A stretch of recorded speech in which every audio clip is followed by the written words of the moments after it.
Hello, LJ Young back again. That ain't my daddy, or welcome to another edition of That Ain't My Daddy. My name is LJ Young, and I am a 100% debt free motivational speaker and personal finance educator. I help people become financially free by helping them financially see. And when I say see, when I say see, when I say see, people cannot see when they're trapped in what I call the debt matrix. This is where I lived for 40 years of my life, believing that I couldn't do anything without credit. I believed I needed credit to be anybody. If I wanted to be somebody, I had to have credit. And it better be good. And it better had been good. And I better not have had a blemish on it. The higher the better. So I can walk around and say, yeah, my credit score is in the 800s. Yeah, like that meant anything. That means absolutely nothing. But you can't see that when you're in the debt matrix, okay? So it's like that. All right. Something cool came up. I get my ideas when I'm out and about and trying to thinking of different ways to help you guys feel this financial freedom. There's nothing like it. Okay, I promise you. If you've never I've been out 3 years, okay? When I say been out, I quit my job 3 years ago. It's been 3 years since I've had a traditional job, okay? And I remember thinking if I had a month off, that was good. When I was working a job, if I had a whole month off, I would have been like, woo, wee, that's a lot of time off, right? And then now that I'm out here and experiencing true freedom, a month is nothing. That's nothing. Just think out of all the years of your life you've been working and you're happy to get 1 month. If anybody actually took a straight month off without breaking up the days, you have no idea when you do that, because I did it. When I think back and I used to do that, I was denying myself just so much freedom.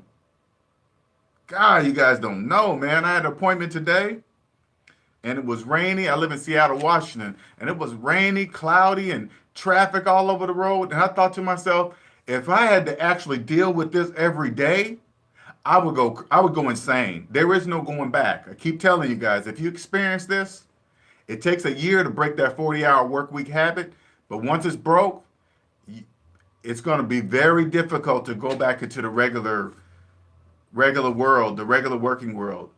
Very difficult.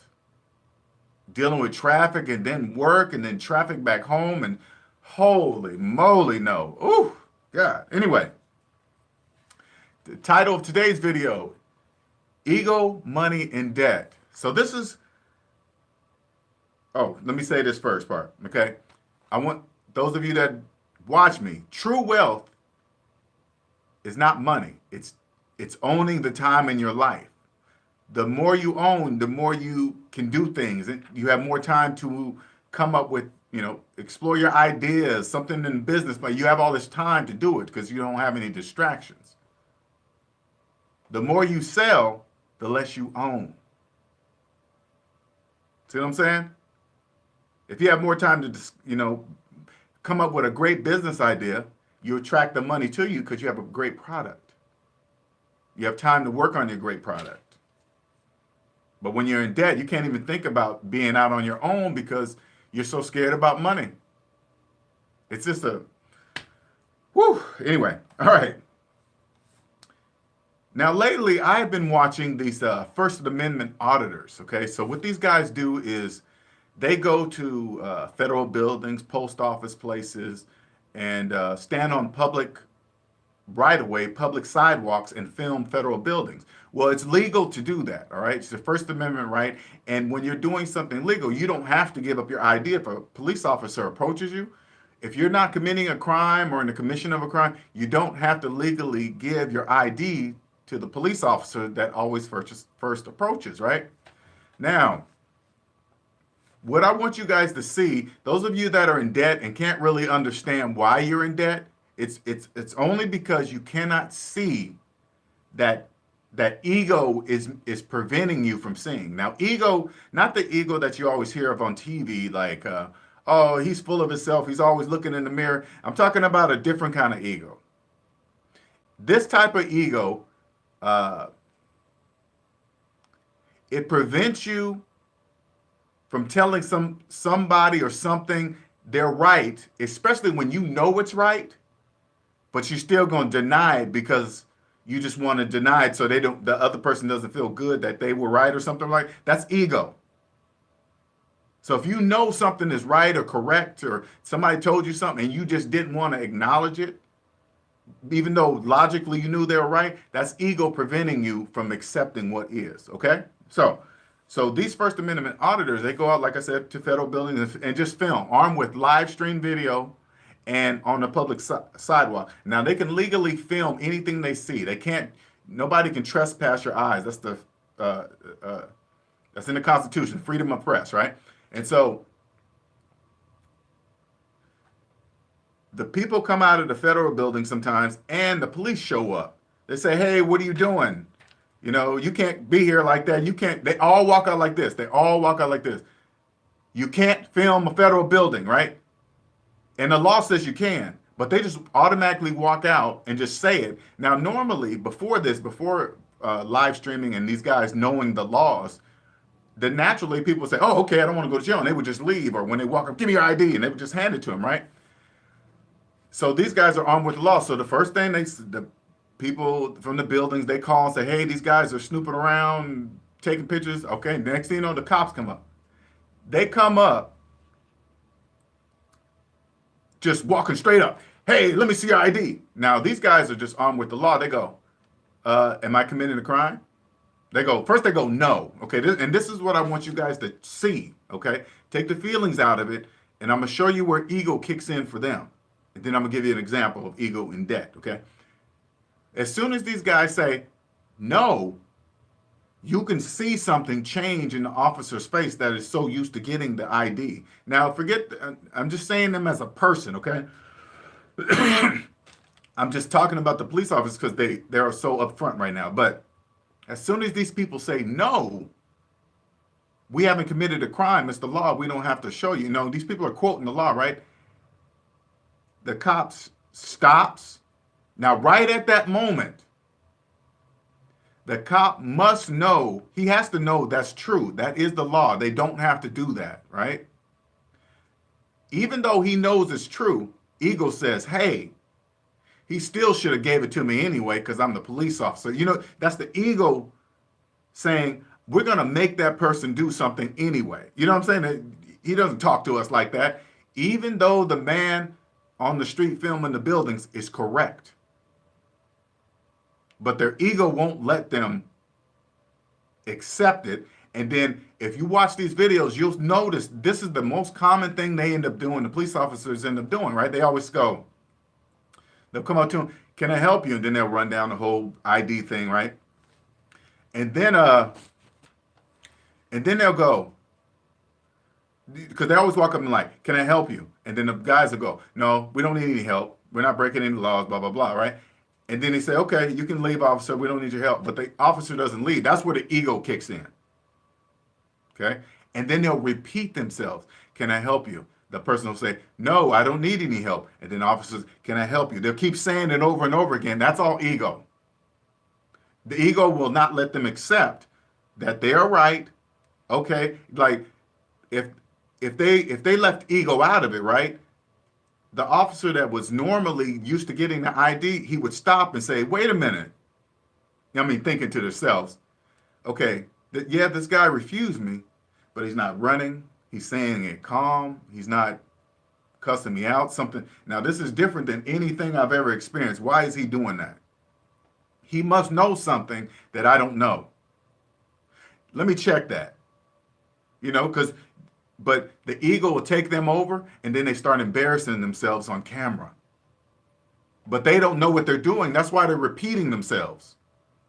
Hey, stay out the street, and take pictures back at them. And it's the law, so they don't even need to do all that. Were they following the law? Yeah, okay, goodbye, have a nice day, and just leave. But ego won't let you do that, won't let them do that. So now if you watch that, you guys in debt, I want you to specifically watch that so you can see what I'm talking about. Now I'm going to bring it over to the debt side so you guys can see and hear the same way ego prevents you from hearing what I'm saying, right? Because you're trapped in the debt matrix. All right. First, I'm gonna use a love example, okay? And this is for the fellas. I want you to see what I'm talking about. And in this one, I'm gonna use a couple of curse words so you can feel what I'm trying to get across, okay? Say like you and your girlfriend were sitting on the couch, maybe arguing a little bit or something, right? And she just gets up, says, "Hey, I'm leaving and I'm going over here to fuck this other guy." Now, normally the guy would get up and say, "What? What you doing?" You know, you start getting into a fight and stuff like that. "You ain't doing nothing. Sit down," right? Now, if I took a perfectly strange girl and sat her right next to you, right? And then I just told her, at this time, just pop up and say, "You're going to fuck another guy," right? You would just sit there like this. You'd be like, "Okay, all right, why are you telling me? I can't stop you." You know, that's your attitude, right? This is no different than the first scenario. Ego makes you believe that even though if your girlfriend did do that, you can't change her mind. Ego makes you believe you can change her mind. It's disguising itself into love because you're like, your reason for stopping her from leaving and sitting her down because you believe love is making you do that. No, it's ego. You can't physically stop another person from doing something. That's impossible. But yet your ego covered with love thinks it can make somebody do something. That's what ego does. It makes you believe that you can change another person's brain, thought process. That's not true. Ego also, now over to the money. Ego also makes you refuse to believe that you're financing something because it kind of tricks you like, I'm gonna finance these items so I can have more money in the bank, and it's only small payments. That's all ego. Because you could just add up the fifth grade math and know that that's wrong, right? If you have a credit card and you're spending $500 a month, but you're making $50 payments, that's ego telling you, "Oh, that's okay. It's only $50." But math says you'll never catch up if you keep doing that. You'll never be out of debt. And so when ego kicks in and starts you having financing like furniture, tires, cell phones, car stereo systems, and that's just junk. That's just stuff, right? Ego won't let you say, "Hey," ego tells you, "Go ahead and get that stuff. You deserve it. You work all those hours, you deserve it." That's all ego saying that. But if you trusted math, logically, you'd say, if I keep financing depreciating objects with interest, I will always be broke. That's why I'm living paycheck to paycheck. Ego's the one that says those small payments don't mean anything. That's nothing. But in reality, it's something. Here's a couple of the biggest ones though. Try telling somebody with a mortgage they're not a homeowner. Try telling walk up to somebody with a mortgage in a home, say, "Hey, you know that you're not the owner of that home until you pay it off." They will argue with you when logically they know mathematically that they don't own that home until they pay the bank off. But why do they get angry if you say something that is true? No different than the law. Why they get mad at the law? Why they get mad at math? Why? That's ego. If you guys remove ego from your math, you'll win. You'll be free like me.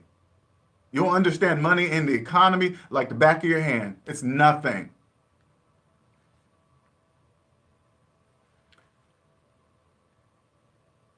Ego makes you believe if you refinance your house, it makes you believe you actually paid off your credit cards and your cars. That's ego. Ego makes people believe that they did that, not entering one dime of their money, and yet they believe they paid off those things. That's ego that makes you believe that. If you do the math, that's not true. Do the math. Look at the math. And if the math says otherwise and you still don't believe it, that's ego. Because you're looking right at the math. You either don't trust your math or you fully trust ego. It's either one or the other.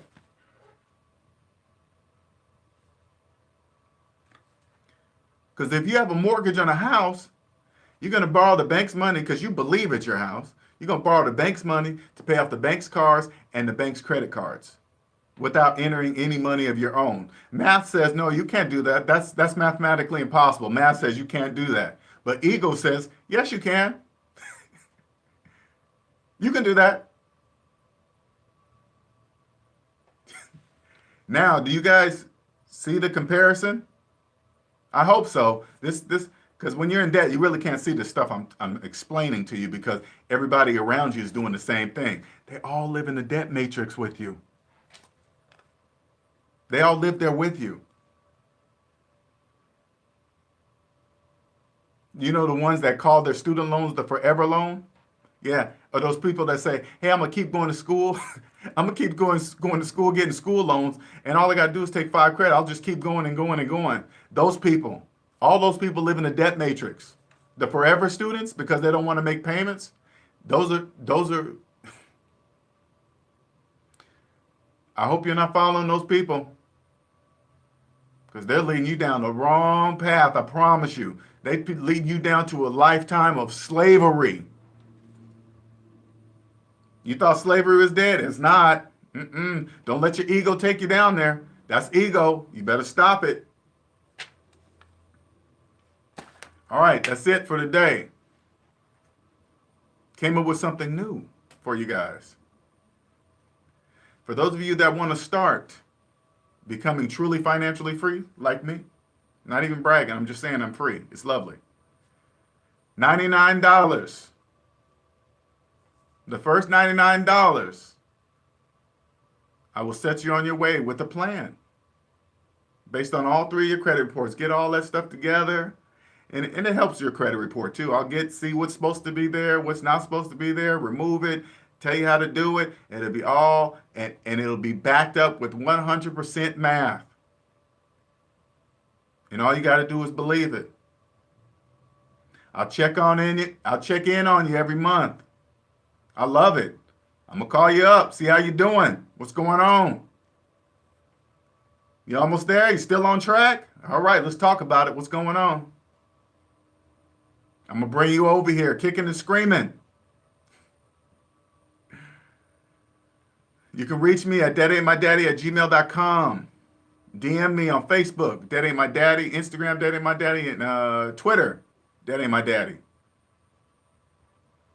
All right, you guys have a wonderful day. If you like this video, please comment, share, like, share with your friends. Tell all your friends and family this dude is different. He's unlike anybody you ever heard of. And guess what? He's only using 5th grade math. All right, you guys have a wonderful day.